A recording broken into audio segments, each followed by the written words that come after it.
I don't think people understand the damage hand sanitizer does to leather. Your steering wheel might be suffering. Thanks to COVID, hand sanitizer is a must-have. But did you know it's ruining your leather steering wheel? Yep, those chemicals are harsh on leather, causing it to wear out faster than you can say sanitize. Thinking of painting or dyeing it? Bad idea. The dye or paint will come off within a year because of the oils in the leather. Slip-on covers? They might hide the ugly, but they don't look factory and can decrease your vehicle's value. For over 33 years, Craft Customs has been the go-to for restoring steering wheels back to factory new. We don't just cover up the problem, we remove the old, worn-out leather and reupholster it to look brand new.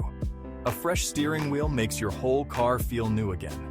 Don't let a worn steering wheel age your ride. Head to craftcustoms.com and let's get your steering wheel looking sharp. Craft Customs, quality that's steering you right.